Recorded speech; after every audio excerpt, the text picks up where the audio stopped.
Good morning.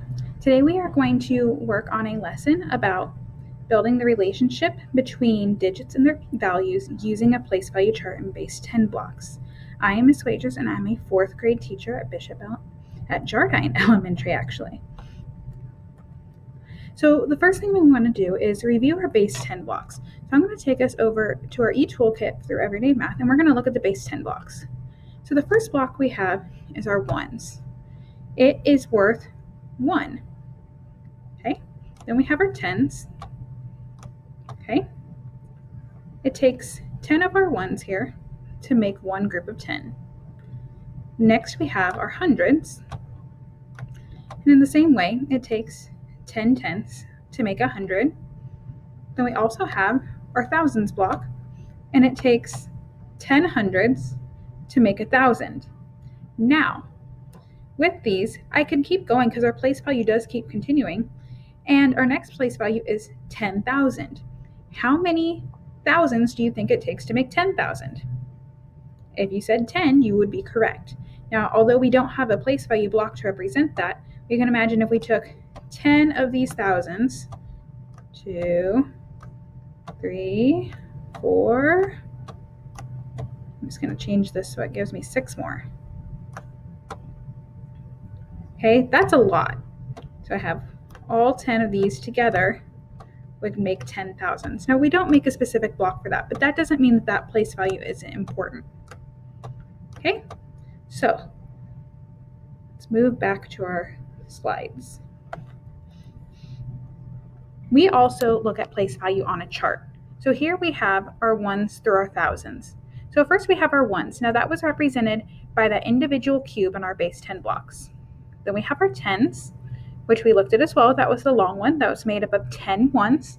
And then we have our hundreds, also known as a flat base 10 block. It's made up of 10 tens. So notice it takes 10 ones to make a 10, 10 tens to make 100, and in the same way it takes 10 hundreds to make 1,000. Every time I'm moving over to the left on the place value chart, I'm making a group of 10 of the smaller place value. So it takes 10 thousands to make 10,000, 10 10,000s to make 100,000, and that pattern can continue into even larger place values that aren't shown on this chart. Let's look, if we have 1 and I multiply it by 10, I get 10. Okay, a 10 is a place value. In the same way, 10 times 10 is 100. 100 times 10 is 1,000.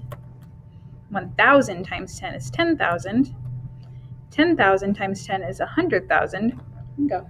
Oh, you aren't recording, huh? And then I have 5 ones, and that's in the ones place, so that is just going to be worth 5. That would be the same as having 5 individual ones cubes. If I move my 5 over into the tens place, that's like having 5 tens or 5 longs. Let's go back and look at that real quick with our place value blocks. Right here. So let me clear this real quick for us. So if I had that 5 in the tens place, then that would be like saying 5 of these tens here. Previously, when I had my 5 in the ones place, I would have 5 ones. So the 5 in the ones place is worth much less, 10 times less than the 5 in the tens. 5 times 10 equals 50, which I show here with my 5 tens. Moving on, I can move my 5 to my hundreds place. How much do you think that would be worth? Take a second and think about it. 5 hundreds, that would be 5 flats or 5 hundreds base 10 blocks. Did you say 500? Because you'd be correct. Let's move that 5 to the thousands place. Again, thinking about our pattern, if it's 5 in the thousands place, how much is that 5 going to be worth? 5,000, because it is 5 groups of 1,000. This is the thousands place, so I have 5 1,000s or 5,000. Again, 5 in the 10,000s is going to be worth 50,000, and 5 in the 100,000s place is going to be worth 500,000. So that pattern just continues. Let's look at this again all together. I had my number 5. That was in the ones place. This 5 still here is in my ones place. Even though it's not in the chart, it's still worth 5 ones. Now, 5 times 10, I'm moving it over one place value to the left. So now I have a 5 in the tens place and 0 ones. That's now worth 50. I multiplied it by 10. I made this original 5 10 times bigger, which is now 50. Again, if I make 50 10 times bigger, I have 500. 500 times 10, or making it 10 times bigger, is 5,000. 5,000 10 times bigger is 50,000. And 50,000 10 times bigger is 500,000. Every time my 5 is moving over one place value. So first it's in the ones, the tens, the hundreds, the thousands, the 10,000s, and then the 100,000s. You'll also notice that I have one more 0 each time. So in my first number, I don't have any zeros because the 5 is in the ones place.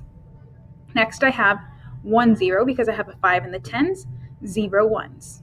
Next, I have 500s, 0 tens, 0 ones, 5,000s, 0 hundreds, 0 tens, 0 ones, and the pattern continues. Every time I multiply by 10, I move over one place value. Or if I'm moving my 5 over one place value, from like the ones to the tens, or the tens to the hundreds, my 5 is getting to be worth 10 times as much. So today, each number that you can see here is 10 times bigger. As the number increases, it shifts to the left, one place on the place value chart. Each time it is multiplied by 10. So every time we multiplied by 10, that 5 moved to the left one time, and that 5 is now worth 10 times as much. So today, we have learned how the value of a digit is related to its place value chart.